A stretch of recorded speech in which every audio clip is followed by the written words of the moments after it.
Hey guys, this is Miss Arlequin, and in this video, we are going to be looking at our vocabulary words for the first 5 chapters of The Giver. So we're going to be taking those vocabulary words and applying context clues to the writing of example sentences. So as always, the first thing you want to do is you want to take each of your words, and you don't want to look at the definitions yet. You just want to look at the words and you want to rate your prior knowledge. How well do you know this word on its own before the lesson? Our first word is hoarded. Second is mystified. Third is gravitate. Fourth is bypass. Fifth is chortled. The sixth is disquieting. The seventh is palpable. The eighth is inconveniencing. The ninth is distraught. The 10th is apprehensive. The 11th is remorse. The 12th is adherence. The 13th is fret, and the 14th is aptitude. All right, so if you haven't already done so, on your vocabulary sheet, make sure you are rating the word.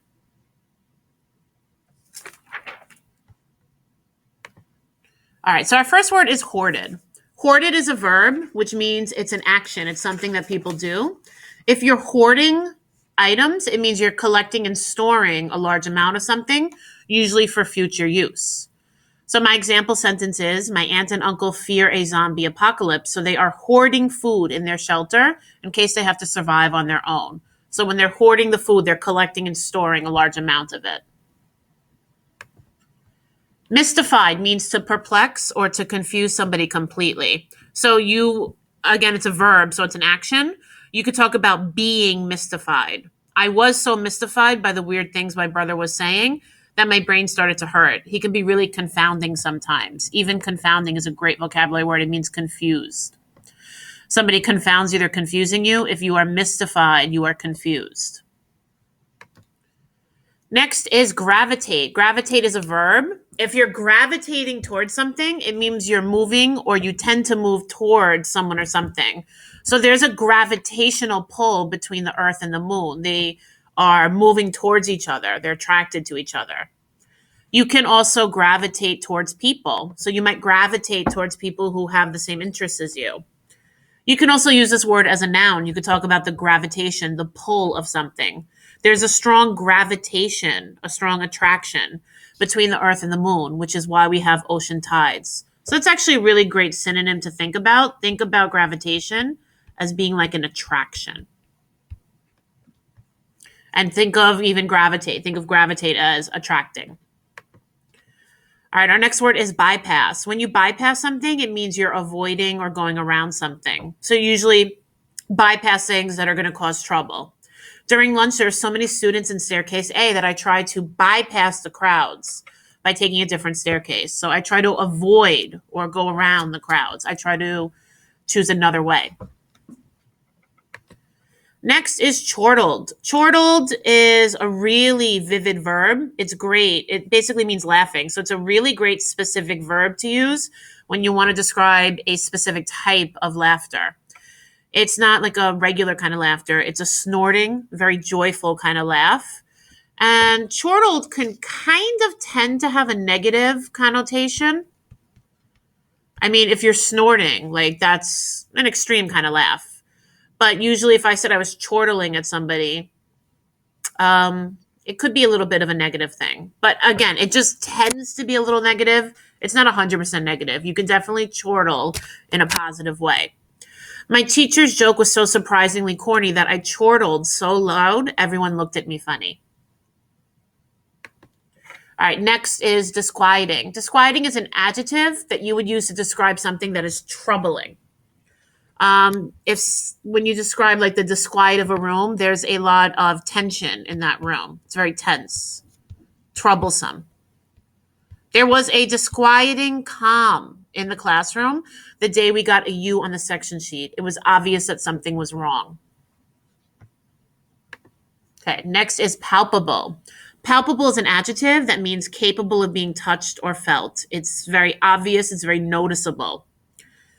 There was a palpable tension in the air when my parents were mad at each other. They refused to speak or make eye contact, so we knew they were angry. All right, so something that's palpable is maybe not a physical object, but it's when the emotion is so strong, it's so obvious what the person is feeling. You almost imagine as if you can see it. All right, next is inconveniencing. If you are inconveniencing somebody, you're basically making it not easy for them to have access to something. You're making it difficult for them to do something or have access to it. So you're causing trouble, you're causing problems. Like when people double park, that's a big inconvenience for most people. I knew I was inconveniencing the other drivers when I double parked my car, but I'm pretty selfish, so I didn't care. Next is distraught. Distraught is an adjective that you would use to describe your emotion. When you are distraught, you are deeply agitated or upset, very, very anxious about something. So think about being upset when you're distraught. I felt distraught when I found out that my grandmother had passed away. Apprehensive is another adjective that if you're being apprehensive, you're fearful about the future, you're a very nervous person, you're very stressed out. My entire class felt very apprehensive about how they scored on the ELA state exam. Next is remorse. Remorse is a noun. It's an emotion.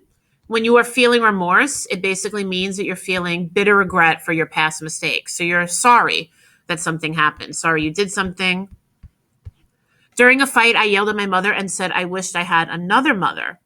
The second I said it, I felt instant remorse. So you felt bad. You felt regret.